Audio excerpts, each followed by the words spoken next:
Hey programmers, welcome back. So today we'll be solving the pattern that I had told you to try in the previous video. So if you got it, that's great. Thumbs up to you guys. If you didn't get it and you tried it, I salute your try. Really, the trying is very important than actually getting the answer. So this pattern, I almost showed you half the way how to get this pattern.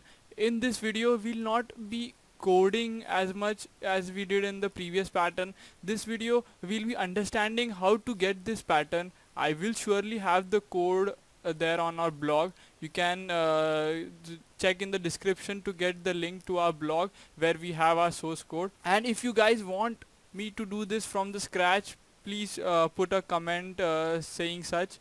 So let's look how this pattern looks on the screen. So this is what you are looking at. So this is how we need to print the pattern. So this is like we have a, you can say, a rhombus type blank space, and the rest of the our rectangle is stars. Okay, so if you remember in the previous video, we printed a pattern something like this. We had printed few spaces, or these are represented as blue, and we had the triangular patterns, that is in the top triangle and the bottom triangle. Okay, so in this if you see the pattern carefully, you see that we actually have just reversed our spaces with our stars, and we get our output. So in this program we'll be taking the previous code and we'll be just swapping our spaces with our stars. So if we do that, what we get is this pattern. So we'll be having stars over here, and we'll be having few spaces over here, right? So now to actually get the pattern that is on the right side, what we just need to do is that we need to just copy paste this code. That is that we need to just paste the stars over here. So it's like taking a mirror image.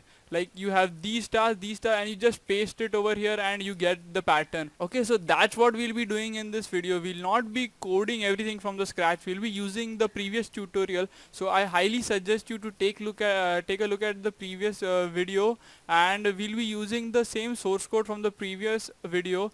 If you want it, I'll have the link to the source code in the description if you want to start from there. Okay, so let's quickly jump into the code and see how we get this done. So I just created a pattern print 10.c. We actually have opened the pattern print 9.c, which we used in the previous video.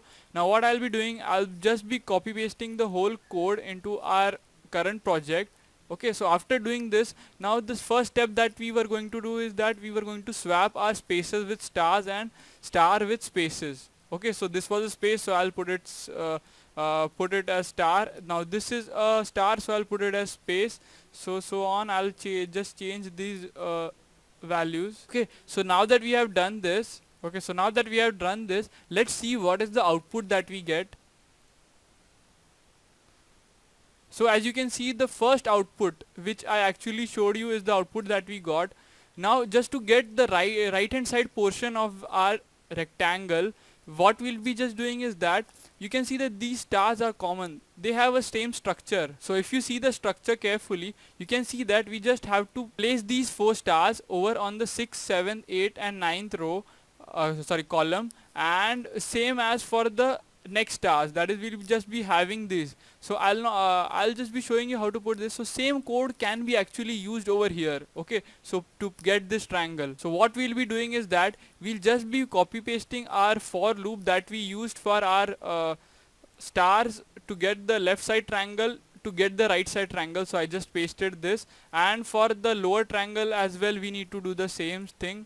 So after we have done this, so let's see what is the output that we get.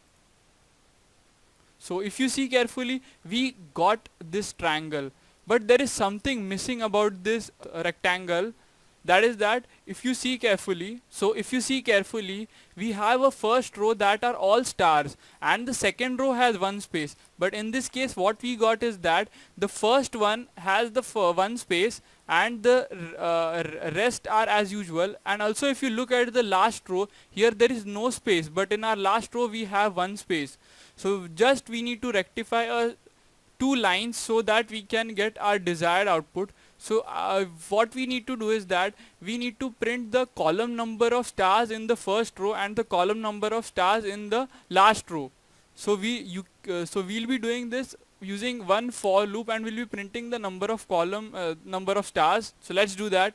So before we get into writing our for loop, I just need you to note down a few things. That is that if we have, say, we were taking the number of rows for our top triangle, right? So if suppose the user says 5 rows he wants to print, that means that the number of columns will be actually equal to 9. That is 5 into 2 minus 1, that is 10 minus 1, which is 9. So if suppose the user wants us to print, say, 6 top triangle rows, so so the number of columns that we'll be printing will be 6 into 2 minus 1, which is 11. So this is what the condition that we'll be using for getting our number of columns. So for printing our first row, we need to use a for loop. Now for this for loop, I'll be using the I variable to as the counter in the loop. Now this for loop will be starting from 1 and going up till I is less than or equal to 2 into total minus 1. Now this was the formula that we used to get the maximum number of rows in that are to be maximum number of columns that are to be printed. So for this I have just printed stars. So now that we have printed our first row, one thing that we need to remember is that we need to go to the next line after printing every row, right? So we have to put a printf \n and we'll go to the next row. So let's just look at the output, if we are getting the proper output or no. Okay, so we got the first row the way we wanted. So now what we'll be just doing is that the first row and the last row have same number of stars, right? So what we'll be just doing is that we'll be copying this code and pasting it at the end, and we'll get our last row. So let's see if we get our desired output.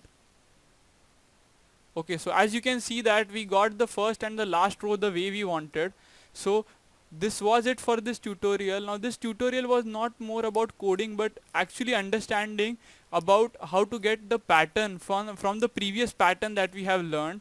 Now if you have watched all our videos, you must have seen that we actually have used all the patterns from the previous videos and just put them together to get our current pattern.